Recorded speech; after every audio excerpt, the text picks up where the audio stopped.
The best pair in the world is smile and cry. They don't meet each at a time, but when they meet, this is the best moment of your life.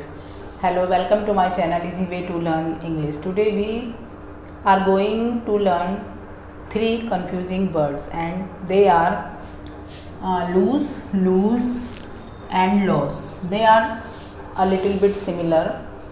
We get confused when we use them in a sentence. So today we will see how to use these words in a sentence without any confusion. So let's have a look. First word, that is lose. The pronunciation of this word is loose. Loose. Loose. Two words are almost similar, loose and lose. Meaning of loose is not fit, or we can say one meaning is break free. जैसे हम कुछ ride कर रहे हैं, cycle उसमें break होते हैं. If it is break free then we can say it is loose. Break loose हो चुके हैं then it's break free. It is free. It is loose. It is an adjective. It works in a sentence as an adjective. I wear loose clothes in summer. Loose clothes not fitting means ढीले ढाले. Comfortable भी कह सकते हैं आप इनको. Comfortable तो tight भी हो सकती हैं अगर उनकी फिटिंग अच्छी है, बट अगर लूज हैं तो वो श्योर वो कंफर्टेबल होंगे. I wear loose clothes in summer. मैं समर में लूज क्लोथ पहनती हूँ. The TV is wiring. I think you are getting the point. Meaning of loose, but the meaning of loose is means ढीला ढाला, not fit, not tight. और अगर किसी और सेंस में इसका meaning break free. Your tie is too loose. तुम्हारी tie बहुत ज़्यादा ढीली है, लूज है. The TV is wiring is loose. Don't let the dogs loose. Doggy को लूज मत छोड़ो, मतलब ढीला मत छोड़ो. तो the loose meaning is free, बिल्कुल बहुत ढीला ढाला. Next word is loose.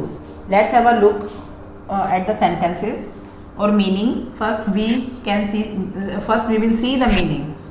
Lose means to misplace something. किसी चीज़ को misplace कर देना. Defeat, to defeat means to defeat, to fail, to defeat. किसी चीज़ को हार जाना, fail हो जाना. तो in this way we can use lose word because this is a verb. तो it has three forms of its. Lose, second form is lost, and third is also lost. Past form and past participle. At first number we have seen lose because it is an adjective. तो adjective has degree. adjective की degrees होती हैं, 3 degrees होती हैं, comparative and superlative. तो it also has 3 degrees. Comparative degrees loser, LOSSER, loser, and superlative loosest. Loser मतलब जो ये लूज है इससे ज़्यादा ढीला, एंड लूजेस्ट द लूजेस्ट, सबसे ज़्यादा ढीला और सबसे ज़्यादा अनफिट और सबसे ज़्यादा मीन्स नॉट फिट वाला, ढीला ढाला. और हम एक लूज वर्ड कैरेक्टर के लिए भी यूज़ किया जाता है कि कैरेक्टर लूज, इस तरह से भी इसको यूज़ करते हैं. मीनिंग कई सेंस में इसका निकलता है. तो second word is lose. To misplace something, to defeat, to fail. Sentence की हेल्प से और अच्छे से समझेंगे इसको. आई लॉस्ट माई बाइक की, बिकॉज पास्ट की बात हो रही है. आई लॉस्ट सेकेंड फॉर्म मैंने यूज़ किया. कैसे पहचाना सेकेंड फॉर्म है? बिकॉज विदाउट हैव और without has had it is coming here. Lost. I lost my bike की, मैं अपनी बाइक की खो चुकी हूँ, खो दिया है. तो this is the second form of lose. They can lose the cricket match. Can lose, this is first form of verb lose. Lose means defeat करना, हार जाना. दे कैन लूज, वो हार सकते हैं cricket match. I lost the button, मैंने button खो दिया है अपनी शर्ट का. Because it was loose. Loose भी आ गया है यहाँ पर. किसको क्वालिफाई कर रहा है, किसकी कैरेक्टरिस्टिक्स बता रहा है? लूज, बटन की. बिकॉज इट वॉज लूज, जो the button was loose, that's why I lost the button. Because it was loose. तो आई थिंक आप समझ रहे होंगे। I lost the button on my shirt because it was loose, क्योंकि वो ढीला था इसलिए वो खो गया है। दोनों ही वर्ड यूज हो गए हैं यहाँ पर। Lost means lose, this is the second form of loose.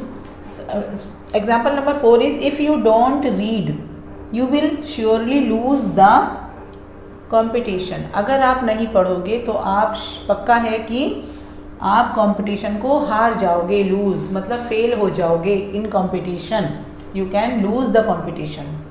तो this is the use of lose. Now we will see the use of loss. Loss का मतलब जैसे profit, it's opposite word is profit and loss. Profit का मतलब फ़ायदा होना और loss का मतलब नुकसान होना। तो फ़ायदा नुकसान वाला लॉस। और किसी चीज़ को जैसे हम वेट लॉस में यूज़ किया जाता है, कहीं कहीं वेट लॉस के प्रोग्राम अरेंज किए जाते हैं कि यहाँ पर हम वेट लॉस करवाएंगे, तो इस सेंस में भी लॉस का यूज़ करते हैं वेट लॉस के लिए। और अब मनी का लॉस होता है तो उसमें भी लॉस का यूज़ किया जाता है, और हम एग्जाम्पल के थ्रू इसको अच्छे से समझें। Now we will see last and third word that is loss. Loss because this is a noun, तो नाउन की सिंगुलर फॉर्म और एंड प्लूरल फॉर्म जैसे कि होती है तो इसकी भी होंगी। तो लॉस की plural form losses, loss losses, singular loss और plural losses because it's a noun. So many kinds of losses are there. Financial loss, family loss, friends loss, किसी भी तरह का लॉस हो सकता है, ठीक है ना। तो हम एग्जाम्पल के थ्रू समझेंगे। First example is the company made a huge loss. Company को कैसा लॉस हुआ? बहुत बड़ा लॉस हुआ कंपनी को, मीन्स नुकसान। लॉस मीन्स नुकसान, कंपनी को बहुत बड़ा नुकसान हो गया। मेड का मतलब हुआ से है, यहाँ पर मेड से फ्रेम होगा ये क्वेश्चन। कंपनी को बहुत बड़ा नुकसान हुआ। That is a great loss for him. उसके लिए बहुत बड़ा लॉस था, उसके लिए ये बहुत बड़ा लॉस था। तो मीन्स हानि। अब किस तरह का लॉस था इससे क्लियर नहीं है सेंटेंस से, it is not clear. That is a great loss for him if they act carelessly.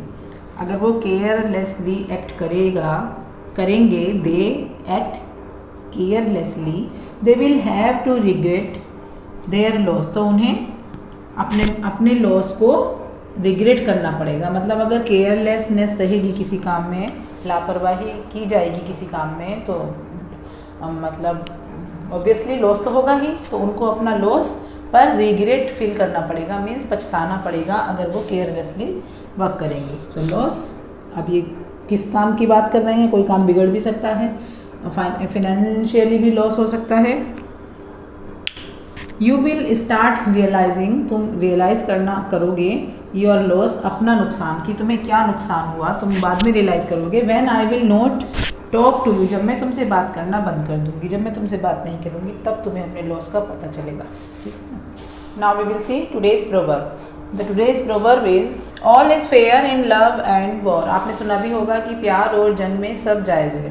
तो this is the proverb, it says all is fair in love and war. प्यार और जंग में सब जायज़ है। तो I think it is clear to you the meaning of 3 confusing words. I have already made one video on the confusing words, and in that video the confusing words were adapt and adopt. If you want to watch that video, I left the link of that video in the description of this video. You can watch from there by clicking that. And that's all for today. Please subscribe to my channel and keep watching my videos. I will be back soon with some new content and a new video. Till then, bye.